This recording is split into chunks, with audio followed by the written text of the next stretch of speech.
प्यारे दोस्तों, आज की तारीख में हिंदुस्तान में जो मुसलमान मौजूद है और इस्लाम मौजूद है वो कैसे आया। अगर तारीख देखें तो पता चलता है कि भारत में मुसलमान हमेशा से नहीं रहते थे। तो आखिर में सवाल ये उठता है कि इस्लाम धर्म की शुरुआत सऊदी से हुई थी, तो यहाँ पर आने वाला सबसे पहला मुसलमान कौन था और कौन था जिसके जरिए भारत में मुसलमानों की तादाद इतनी बड़ी कि और लोगों ने इस्लाम कबूल किया। उसको जानने के लिए इस वीडियो को आखिर तक जरूर देखें और अगर आप हमारे चैनल पर नए हैं तो जरूर हमारे चैनल को फॉलो कर ले। तो चलिए दोस्तों शुरू करते हैं। ये तो भारत में पहले भी मुसलमान तिजारत के लिए आते थे। अरब के लोग काली मिर्च और मसालों का व्यापार करते थे। अरब के लोग नमाज के पाबंद थे, इसलिए केरल के राजा भीम दूसरा ने अपने व्यापार को बढ़ावा देने के लिए एक मस्जिद बनवाई, जिसके लिए अरब लोगों ने भी पैसे दिए। लेकिन उस वक्त वो लोग व्यापार को ही अपना मकसद रखते थे कि इस्लामिक धर्म गुरु भी भारत आए और इस्लाम का प्रचार किया। लेकिन उनका मकसद न जंग करना और न मुल्क में अपनी सत्ता जमाना था। लेकिन भारत में आने वाला सबसे पहला मुसलमान मोहम्मद बिन कासिम थे, जो 694 में ताइफ में पैदा हुए। सिर्फ 5 साल की उम्र में उनके वालिद की मौत हो गई, जिसकी वजह से ज्यादा पढ़ न सके। लेकिन मोहम्मद बिन कासिम बहुत चालाक और होशियार थे, साथ में वो बहुत खूबसूरत भी थे। मोहम्मद बिन कासिम इराक के खलीफा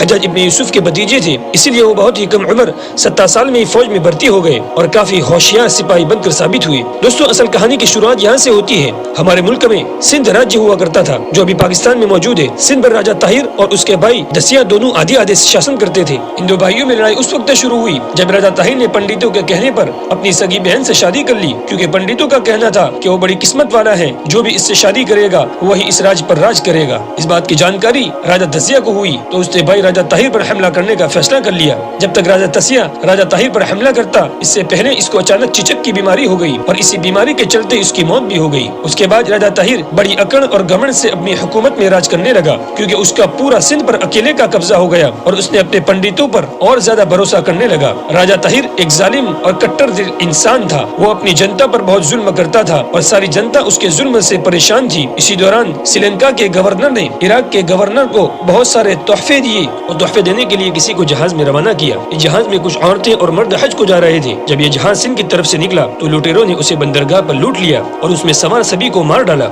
इस जहाज में एक इंसान बच गया। वो किसी तरह भागकर इराक के गवर्नर के पास पहुंचा और सारी सच्चाई बताई। उस वक्त इराक के गवर्नर हज्जाज इब्न यूसुफ जंगी मामलात में लगे हुए थे, इसीलिए उन्होंने इस मामले को खुद से निपटाना बेहतर समझा और राजा ताहिर को खत लिखा कि हमारे हुए नुकसान की भरपाई करे और लुटेरों को उनकी किए की सजा दे। लेकिन राजा ताहिर ने खत पढ़कर ऐसा नहीं किया और इन लुटेरों को सजा देने से इनकार कर दिया। राजा ताहिर के इस रवैये से इराक का खलीफा बहुत ज्यादा नाराज हुआ और उसने भारत पर हमला करने का फैसला कर लिया। ये बात है 712 की, जब मुसलमानों ने हिंदुस्तान पर पहला हमला किया। उससे पहले सारे हमले नाकाम रहे और हमला करने वाला यही इंसान था, मोहम्मद इब्न कासिम, जिनके अंडर में अरबों ने पहली बार हिंदुस्तान पर जीत हासिल की। जब मोहम्मद बिन कासिम ने हिंदुस्तान पर चढ़ाई की तो राजा ताहिर की फौज मोहम्मद इब्न कासिम की फौज के आगे घुटने टेकने पर मजबूर हो गई, क्योंकि मोहम्मद इब्न कासिम को किला का रास्ता बताने में किसी और का हाथ नहीं बल्कि खुद राजा ताहिर की बीवी का हाथ था। इसी वजह से आसानी से किला के अंदर घुसने में कामयाब हो गए और मोहम्मद इब्न कासिम की तलवारबाजी के आगे राजा ताहिर की सेना कुछ न कर सकी। उसने हार मान ली और राजा ताहिर भी मोहम्मद इब्न कासिम के आगे मारे गए। मोहम्मद इब्न कासिम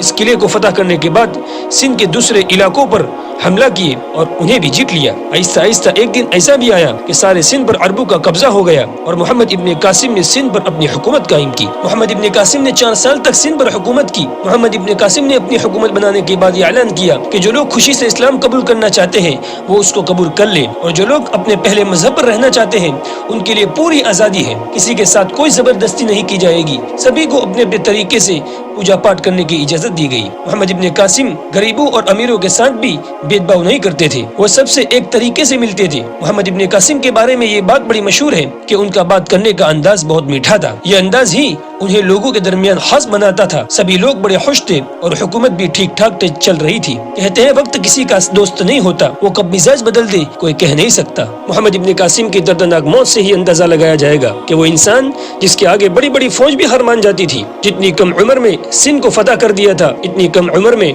वो मौत के सामने कैसे हार मान जाएगा, ये किसी ने सोचा भी नहीं होगा। ये बात सुनकर शायद हैरानी होगी कि मोहम्मद इब्न कासिम की मौत सिर्फ 20 साल की उम्र में ही हो गई थी। उनकी मौत कोई हादसा ही नहीं और न वो किसी जंग में لیے مارے گئے بلکہ اپنے حکمرانوں کے ذریعے دی گئی موت تھی۔ محمد ابن قاسم کی موت کے بارے میں تاریخ کو جاننے والے کئی باتیں بتاتے ہیں، لیکن سب سے زیادہ مشہور بات یہ ہے کہ 714 میں ایران کے خلیفہ حجاج ابن یوسف کی موت ہو چکی تھی۔ ان کے بعد ان کی گدی پر سلطان ابن عبد الملک حکومت میں بیٹھا تو اس نے حجاج ابن یوسف کے رشتہ داروں اور سرداروں اور ان کے قریبیوں کو ختم کرنا شروع کیا۔ محمد ابن قاسم بھی حجاج ابن یوسف کے قریبی رشتہ داروں میں سے تھے۔ محمد ابن قاسم حجاج ابن یوسف کے داماد اور بھتیجے تھے، اس لیے محمد ابن قاسم کو بھارت سے عراق بلایا گیا۔ جیسے محمد ابن قاسم عراق پہنچے تو انہیں فوراً گرفتار کر لیا گیا اور قید میں اتنے ظلم کیے کہ ان کی موت ہو گئی۔ سلطان ابن عبد الملک پہلے سے ہی حجاج ابن یوسف سے نفرت کرتا تھا اور اس نے حجاج ابن یوسف کے رشتہ داروں اور ان کے قریبیوں کو اور خاص طور سے محمد ابن قاسم کو مار کر ہی اپنی نفرت کی آگ بجھاری۔ تو یہ تھی ہندوستان پر پہلے کامیاب حملہ کرنے والے